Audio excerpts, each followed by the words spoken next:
Yo, welcome to the Quite Qurious Show. How are you folks doing? These are your hosts Bhargav and Sarang, and today we'll be discussing with you about who should start up and why should you start up. Okay, what's up, guys? So, in this podcast, we are going to be talking about who should start up. So, firstly, I was actually going through a podcast by Michael Siebel, who is the co-founder of Y Combinator. So, he tells us that there are three kinds of people. So, the first kind of people are those people who are fit only for entrepreneurial jobs, or probably to say only to start up. Right? They don't like being told. They don't, they want to do their own shit. Right, and they don't like being told, or they don't like working in a large company, right? And these kind of people are very small. So the next kind of people are somebody who's sitting on the fence. They are either fit for an entrepreneurial role, or they are also fit for working with a large company, but they just don't know which group they fit into, right? And this is also like a very small group of people. And then comes a large chunk of people who are fit to work in a large company, in a big company, right? So they are mainly into optimizing stuff. So there is already A, B, C, D, E, F, G. So they just want to optimize things. So there are things already there. They don't have to figure out anything. It's just like very easy for them to work with a large company, right? So the reason I'm telling you this is because the first step to be an entrepreneur is to be self-aware. Self-aware as to if you are fit to be an entrepreneur, right? So you have to be aware of what kind of group you belong to, right? So if you are fit for a large company, go do your hustle in a large company. If you are fit to be an entrepreneur, go do your hustle being an entrepreneur. So ultimately, an entrepreneur is somebody who's always self-motivated, no matter what, and he also outperforms in what he is very good at. So that is basically a common trait of an entrepreneur, and one of the major thing is to be self-aware before getting into entrepreneurship and knowing which group of people you belong to. So yes, Bhargav, what is your take on this? Oh, I totally agree with the three kind of personas that you just mentioned, Sarang, and definitely the breed of people who want to start or who want to build something of their own is probably 1%, as rightly mentioned by Michael Siebel, because it in itself takes a level of self-awareness, a level of grit, a level of risk-taking ability, and a risk appetite to just leave a comfortable job and something that you are very cool with, very comfortable with, and get into the jungle, get out there in a war, So yeah, I totally agree to what Michael just mentioned in the video. Right. And also there's one more point. See, in order to run a successful startup, you also have to work on the right kind of problems. You also have to have a business model. But again, I can totally agree with him, because more than the problem or the business model or the revenue model or the MVP, whatever it might be, the first thing is to be self-motivated as an entrepreneur, because you are going to face a lot of backlashes. You are going to face a lot of failures, a lot of obstacles. So there won't be anyone to like pat and then tell you keep going. You have to pat yourself. You have to tell yourself to keep going. So that is one of those things which makes an entrepreneur stand out of the crowd. Because I can give you an example of mine. Probably we both share the same example, right? When both of our co-founders left, we could have left, we could have stopped, we could have quit what we were doing. But that self-motivation and that outperformance is still what keeps us going, and it still keeps us with the hustle, right? So that self-awareness is really important, and that is basically who should be an entrepreneur. And I mean, I think there are a lot of things when people ask who should be an entrepreneur, but we think that the first step and the foremost important step is to be self-aware. Yes. Right? Okay. Yeah. To want to pitch in something? Yeah. To add to your point, Sarang, an entrepreneur is also someone who really has the energy, or who really has the juice skin in the game to reach the end point, or go on till the end game. More than self-awareness is surely there, but what will take you longer in your journey is patience, perseverance, grit. This is surely that takes you up. And to really have that skin in the game, it's really important to have a problem, not just an idea, but a problem. And you can only be as motivated and as dedicated to that problem if it's something that is very personal, a problem that's very personal to you. It's only then that you will be able to be in it for the longest period of time compared to others. And as you rightly said, to add one more point, I really want to say that the harsh truth of this life for all of us is we are all alone in this. It's us as an individual who has to figure out our own shit on our own. And also, you were talking about problems being personal to people, right? So I think, I used to quote this on a few of my Twitter tweets. Okay, so I used to tell that new age startups are born as a result of the founder's experience, right? And it's really good if those problems that you're trying to solve is so personal to you, because two things can happen. The first thing that can happen is, now let's say there is a problem that you're facing and you build a solution for it. You can instantly validate if it's going to work for you or not, because you yourself is a customer to it. And the second thing is, now let's say you get discouraged, but still the problem is so personal to you, you will have that grit to solve it. You will have that motivation to solve it. So, I again got this from Michael Siebel, right?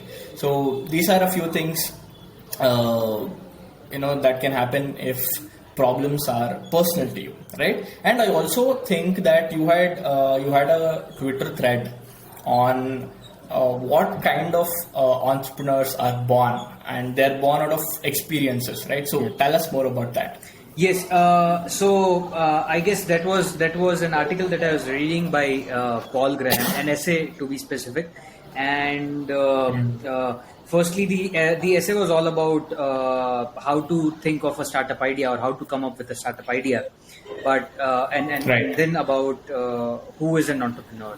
So an entrepreneur is someone who is really selfless. He has a larger than a life goal. Somebody facing a real life problem himself, and who is crazy enough, or who has fallen in love with that idea or with that problem so much that he really wants to solve for millions out there. Correct. So that is who is an entrepreneur according to me.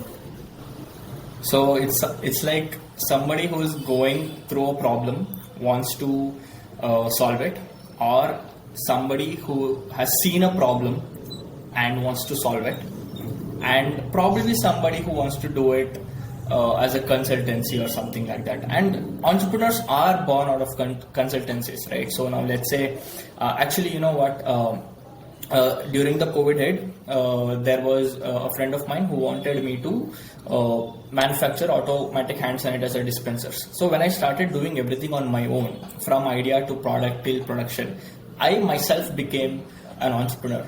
So even through consultancies, you can become definitely. So there's no sure shot, or there's no one single path that makes you an entrepreneur. You probably can be working at a large corporate. You might have taken a job at another startup. You might be doing probably running an agency of your own. Ideas can come out from anywhere, and it's also not that a specific idea is born at a specific age. It's a journey. Correct. Somebody becomes an entrepreneur at 50, somebody becomes an entrepreneur at 20, somebody is an entrepreneur at 15. So you really, there's no age, there's no proven track, there's no single formula that takes you up the hill. But it's you figuring out your own journey, your own calling, that makes you an entrepreneur. Right. So essentially, can we say this, Bhargav? An entrepreneur is somebody who sees problems and builds solution to it, and also makes money through those solutions. Yes. So we can put that as a very simple Yes. statement. We all live in a capitalist state, and Exactly. with state I don't just mean our state, I mean the entire world. And Correct. when you give value, you get value. So Exactly. only if you want to scale and grow, it has to make money. You have to make money, then only you can Correct. keep it growing. Otherwise, it's charity. Right. Actually, you know what? I was coming to that point of value because a lot of people think that if they start up or if they are an entrepreneur, they can make millions or billions of money. I mean, that is a misconception, and I have seen a lot of people who want to start up just because of the money, right? So since you pointed out value, I think if you provide value to society, if you provide value and solutions to the problems that society is going through, money will definitely come behind the value. Yes. So I think people have to value the value more than they value money. Yes. So what I have to say here is, Sarang, media has penetrated our lives so much that startups that get funded are prayed to, or are considered to be huge. But that funding has a value or a price to pay, and funding is just a step to your journey as an entrepreneur. It's not a matrix to success, or not success in itself. It's just a step that you just overcome, and now there's a larger picture or a larger journey to be set out for. So yes, with the current age where we see a lot of entrepreneurs and a lot of startups popping up every other day in the entire world, people find this to be a flashy life or entrepreneurship as a lifestyle, but they don't realize that you only quit your 9 to 5, 9 to 6 job only to realize that entrepreneurship is a 24/7 thing. And once you take up, it demands everything out of you. It demands every single cell of your body, which your body consists of more than 70 million cells, and it demands every single cell. It demands a lot from you, more than your time. You have to sacrifice probably relations, probably other commitments, and you have to give all in. You have to be all in. So yes, and those who make money actually deserve it because they have been in the game for the longest amount of time. They've added the value, exponential value to their users, customers, clients, etc. That what they get in return is what they deserve, and what they get is probably down the line a few years, a decade, more than a decade in it, and that's where they get. But we all really forget to see the past. What we see is that end state. That whoa, this guy is a billionaire, but we really don't see what it took for him to be a billionaire.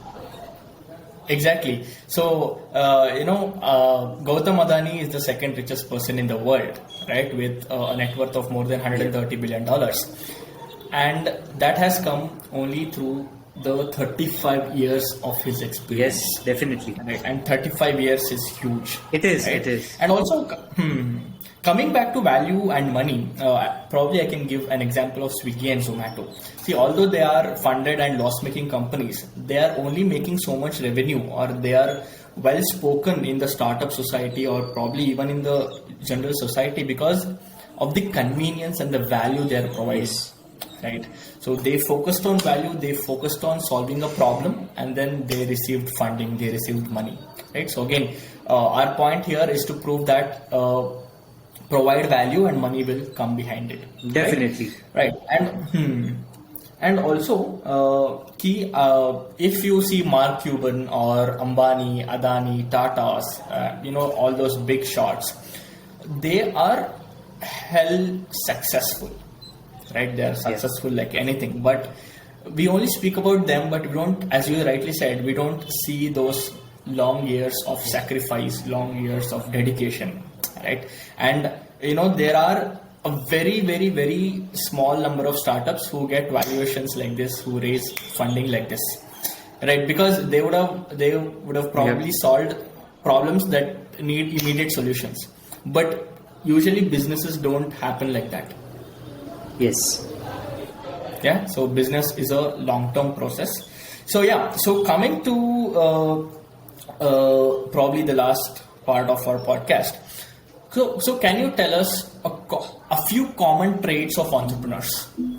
A few common traits of entrepreneurs is they are good listeners. They are really passionate about the problem that they want to solve. Probably passionate to an extent where they are considered to be crazy. Huge amount of patience, crazy persistence, Right. and grit. And one more thing is they have immense risk appetite. They are up against all odds in life, or against all fortunes and riches in life, against all problems that we might think this is the biggest problem that could ever happen in my life, and they're up against it. So massive risk appetite. At the same time, huge belief, an immense belief that they will make it, that this will work. Correct. And Correct. at times, probably the world is uncertain to an extent that nobody really knows what will happen next. Yeah. But Exactly. still keep going on. And as Steve Jobs rightly said in one of his speeches at a university in the States, you don't realize where you have reached or what you have done by keeping on moving forward or analyzing, reflecting forward. It's only when you connect the dots backwards is you realize and you understand where you are or what have you done. Exactly.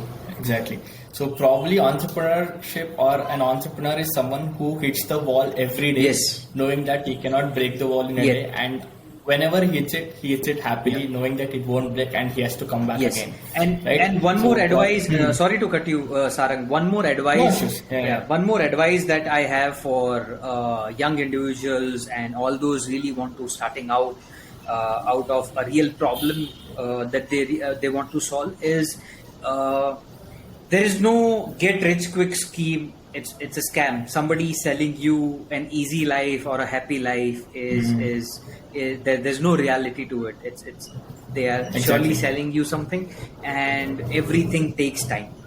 There's nothing that is instant. Instant is a disaster. So take it slow. Life is long. It's ever expanding, and you will definitely make it. Superb. That was great. So let's quickly summarize the entire podcast. So the first step to be an entrepreneur or to decide if you want to get into entrepreneurship is self-awareness. Know what kind of person you are and what kind of group you belong to. And the next thing is focus on problems, not money. Focus on providing value and not money. Money will follow behind you if you are providing the right kind of value to the right kind of audience. Yes. And then being an entrepreneur or entrepreneurship is definitely not simple, definitely not easy. It takes and also have this in mind that entrepreneurship or starting up or a business is a long-term game, and it rarely happens so that you get rich or like your startup is valued at $1 billion or you be a decacorn in just like 1 or 2 years. That does not happen rarely. So have a never give up mindset. Be passionate about what you are building because that is what matters ultimately. And it's all about never giving up, I guess. So anything else that you want to share or reflect, Bhargav? I am done. So guys, never give up. You are doing your best. Keep up to it. Thank you so much, guys. This is it for this podcast. And probably in the next podcast, we will be talking more about why are problems, why do problems have to be focused than ideas. Yes. So that is what we are going to be speaking about. So if you like our content, please subscribe, like, comment, and share. Yeah. Thank you, guys. Bye bye. Till then, see you. See you. Bye. Bye. Bye.